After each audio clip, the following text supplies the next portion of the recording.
आज हम पढ़ने वाले हैं केमिकल वेदरिंग के बारे में। लास्ट क्लास में हमने वेदरिंग पढ़ लिया था।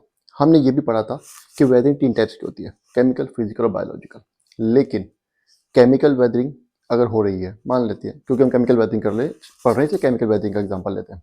अगर केमिकल वेदरिंग हो रही है तो इसका मतलब ये नहीं, या कोई रॉक केमिकल वेदरिंग की वजह से डिसइंटीग्रेट हुआ है, वेदर्ड हुआ है, तो इसका मतलब ये नहीं कि वहाँ पे फिजिकल और बायोलॉजिकल वेदरिंग नहीं हो रही होंगी।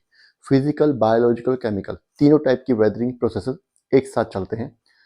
दिक्कत ये होती है कि जिस टाइप की वेदरिंग का, जिस टाइप के जियोमॉर्फिक प्रोसेस का, वेदरिंग जियोमॉर्फिक प्रोसेस का कंट्रीब्यूशन ज़्यादा होता है रॉक को डिसइंटीग्रेट करने में, रॉक को वेदर करने में, उस टाइप का उसे नाम दिया जाता है। सपोज कि अगर ज़्यादा जो कंट्रीब्यूशन केमिकल वेदरिंग का है तो उसको केमिकल वेदरिंग नाम दिया जाएगा। अब केमिकल वेदरिंग कैसे होती है, क्या प्रोसेस होता है, कौन कौन से उसके एजेंट्स होते हैं, वो हमें आज की क्लास में पढ़ना है। तो मेरा नाम अंकुर कौशिक है and you are welcome on our channel UPSC Accessible. आज का हमारा टॉपिक केमिकल वेदरिंग प्रोसेसेस है। चैप्टर 6 जियोमॉर्फिक प्रोसेसेस का नाम है, क्लास 11th एनसीईआरटी। ठीक है, चलिए स्टार्ट करते हैं। A group of weathering processes, एक group of weathering processes with कौन कौन से processes? Solution, carbonation, hydration, oxidation and reduction. ये 5 प्रोसेस बताए। इसका मतलब ये 5 प्रोसेस जो है केमिकल वेदरिंग के लिए रिस्पॉन्सिबल है। एक्ट ऑन द रॉक्स, ये 5 प्रोसेस रॉक्स पे एक्ट करते हैं। अभी पढ़ाऊंगा इन 5 प्रोसेस के बारे में, बताऊंगा थोड़ा आगे, पहले पूरा बता देता हूँ पैराग्राफ में क्या लिखा है। Act on the rocks to decompose, act करते हैं रॉक्स के ऊपर, रॉक के ऊपर एक्शन होता है इन 5 प्रोसेस की वजह से। क्यों? टू डिकम्पोज, डिसॉल्व और रिड्यूस। रॉक को डिकम्पोज करने के लिए, उसको खत्म, जड़ से खत्म कर देने के लिए, डिसॉल्व कर लेने के लिए, उसको घोलने के लिए। अगर उसको घोलेंगे तो उसके मॉलिक्यूल जो रिड्यूस हो जाएंगे, है ना, और रिड्यूस, या उसका कंटेंट है, जो वॉल्यूम, उसको रिड्यूस करने के लिए। ये 5 प्रोसेस क्या काम करते हैं? ये 3 काम करते हैं, डिकम्पोज, डिसॉल्व और रिड्यूस। ठीक है, आगे करते हैं। डैम मतलब रॉक्स को to a fine plastic state, मतलब रॉक्स को फाइन प्लास्टिक, वेदरिंग होने के बाद जो फाइन मटेरियल बच जाता है, फाइन पार्टिकल्स बचते हैं फ्रेगमेंटेड, उनको प्लास्टिक स्टेट बोलते हैं। ठीक है, इतना ध्यान रखिएगा। Through chemical reactions, chemical reactions के थ्रू। बोले काम तो सबको यही करना है, डिकम्पोज, डिसॉल्व और रिड्यूस करना रॉक्स का। लेकिन अगर वो काम इन 5 में से 5 प्रोसेसेस की वजह से हो रहा है, इनमें से किसी की वजह से, या 2 की वजह से, 4 की वजह से, 5 की वजह से, तो वो केमिकल वेदरिंग कहलाएगा। लेकिन वो भी कैसे करेगा? कौन? बाय ऑक्सीजन, सरफेस एंड और soil water and other acids. किसी केमिकल की वजह से हो रहा है। और वो केमिकल का एग्जांपल कौन कौन सा है? वो क्या बोल रहा है कि केमिकल वेदरिंग में इन 5 में से एक प्रोसेस, या ये 5 प्रोसेस, या 2 प्रोसेस, या 3 प्रोसेस, जितने भी हो सकते हैं, इन 5 में से कोई भी प्रोसेस रॉक्स के ऊपर एक्शन करते हैं, उसको डिकम्पोज, डिसॉल्व और रिड्यूस करने के लिए। क्या? रिड्यूस करके प्लास्टिक स्टेट में लाने के लिए, मतलब फ्रेगमेंट करने के लिए। Through chemical reactions, chemical reactions के थ्रू, बाय किससे? ऑक्सीजन, सरफेस एंड और soil water and other acids. मतलब क्या बोल रहा है? प्रोसेस ये 5 है, जो रिजल्ट है वो ये है, और एजेंट्स क्या क्या है? ऑक्सीजन, सरफेस और सॉइल वाटर, या दोनों, सरफेस वाटर या सॉइल वाटर या दोनों, एंड अदर केमिकल एसिड्स। समझ गए?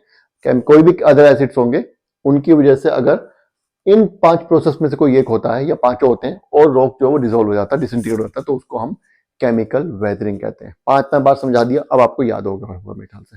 ठीक है, नेक्स्ट पर क्या रहेगा, क्या कहता है? अच्छा हाँ, पहले ये तो बता दूं 5 प्रोसेस के बारे में। देखिए, जो पुराने वाले एनसीईआरटी है, जो पुराने वाले एनसीईआरटी है, उसमें इन 5 प्रोसेस के बारे में डिटेल में लिखा हुआ है।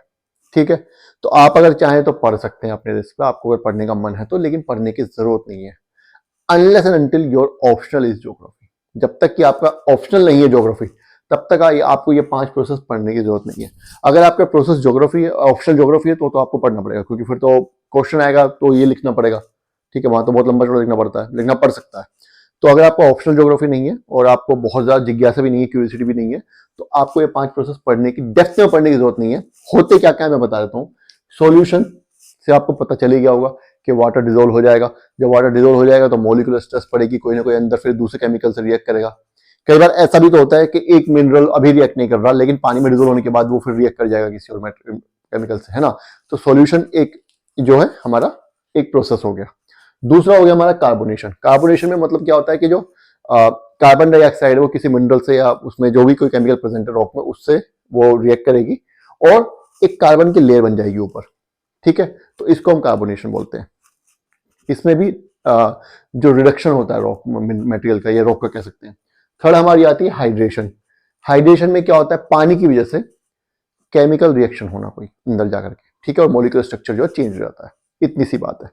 फोर्थ हमारा आ गया ऑक्सीडेशन और रिडक्शन। ये दोनों तो पता ही होना चाहिए आपको, 6th 7th 8th में पढ़ा होगा, 9th 10th में पढ़ा होगा। ऑक्सीडेशन में ऑक्सीजन जो होती है ऐड हो जाती है और रिडक्शन में ऑक्सीजन होती है निकल जाती है, ठीक है, यही याद रखना, इससे ज्यादा नहीं याद रखना, इससे ज्यादा याद रखने की जरूरत भी नहीं है जीएस वालों को, ठीक है। चलिए नेक्स्ट पैराग्राफ क्या बोल रहा है, एयर एंड वाटर। वाटर और एयर जो है, स्पेशली वाटर और एयर में भी oxygen and carbon dioxide along with heat must be present to speed up all the chemical reaction. बोला ये केमिकल रिएक्शन तो ऊपर चल ही रही है, ये 5 प्रोसेस चल रहे हैं, इनकी मदद से, ये उनके एजेंट है, ऑक्सीजन, सरफेस या सॉइल वाटर और अदर एसिड, क्या करने के लिए, डिकम्पोज करने के लिए, रॉक को डिसॉल्व करने के लिए, रिड्यूस करने के लिए, ठीक है, ये केमिकल रिएक्शन चल रही है। लेकिन अगर वहां पे पानी और एयर भी है, पानी और एयर में भी स्पेशली ऑक्सीजन और कार्बन डाइऑक्साइड, ठीक है, पानी में भी ऑक्सीजन होती है और एयर में कार्बन डाइऑक्साइड होती है ना। अगर पानी और एयर है उसमें भी ऑक्सीजन कार्बन डाइऑक्साइड मेनली है, तो अलोंग विद हीट, और हीट भी है, must be present to speed up the process. तो ये कैटलिस्ट का काम करते हैं एक तरीके से। कैटलिस्ट तो प्रॉपर्ली एग्जैक्टली नहीं बोलेंगे, लेकिन वो ये स्पीड अप कर देते हैं केमिकल रिएक्शंस को, मतलब डिसइंटीग्रेशन को, वेदरिंग के प्रोसेस को, by chemical process of weathering, ये पेस अप कर देते हैं, ये स्पीड अप कर देते हैं प्रोसेस को। तो ये हमारे केमिकल वेदरिंग के बारे में लिखा हुआ है एनसीईआरटी में। 2 बातें और लिखी हुई है, 2 लाइनें और है, उनको पढ़ लेते हैं, ठीक है, इसी वीडियो में। तो let's jump to next part.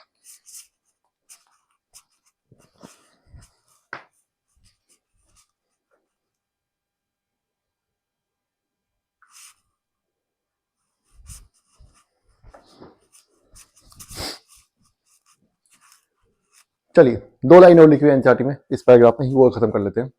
अब यहाँ पे एनसीईआरटी क्या बोल रही है, यहाँ पे ये कह रहे हैं भाई साहब कि हमने पढ़ा भी लास्ट लाइन में role of oxygen and carbon dioxide, air and water, specially carbon dioxide and oxygen, वो हेल्प करती हैं, स्पीड अप कर देती हैं प्रोसेस को, ठीक है। लेकिन ऑक्सीजन की बात अभी नहीं कर रहे, एनसीईआरटी में नहीं लिखी है, कार्बन डाइऑक्साइड की बात करते हैं। कार्बन डाइऑक्साइड काफी इंपॉर्टेंट तो ही वेदरिंग प्रोसेस में, कार्बोनेशन भी करती है और अब बाकी वैसे भी काम, मतलब और भी बहुत सा रोल होता है उसका। फिलहाल हम कार्बोनेशन को लेकर चलते हैं।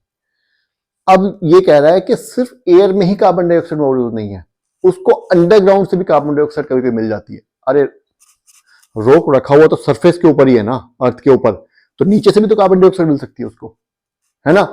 तो नीचे से अंडरग्राउंड से कार्बन डाइऑक्साइड मिल सकती है, और वो कार्बन डाइऑक्साइड कभी कभी क्या होता है, प्लांट्स और एनिमल्स का डिकम्पोजिशन होता रहता है सरफेस में, है ना।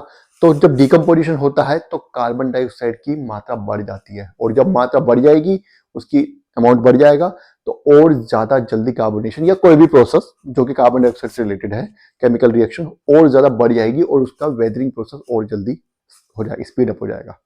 समझ रहे? चलिए इसको देखते कैसे बोल रहे हैं। Over and above carbon dioxide present in the air, carbon dioxide air में तो प्रेजेंट है, लेकिन उसके अलावा decomposition of plants and minerals increases the quantity of carbon dioxide underground, कि जब प्लांट्स और एनिमल्स का डिकम्पोजिशन होता है और वहीं पे मान लीजिए कि सरफेस के अंदर प्लांट्स और एनिमल्स का डिकम्पोजिशन हो रहा है और वहीं पे बगल में एक पत्थर पड़ा हुआ है, तो पत्थर को अंडरग्राउंड से भी कार्बन डाइऑक्साइड मिलने लगती है, तो क्या होगा फिर, कार्बन डाइऑक्साइड मिलेगी तो वेदरिंग, केमिकल वेदरिंग प्रोसेस जो और ज्यादा स्पीड अप हो जाएगा, ठीक है। इतनी सी बात है, ज्यादा कॉम्प्लिकेटेड कुछ नहीं है, समझ आ गया।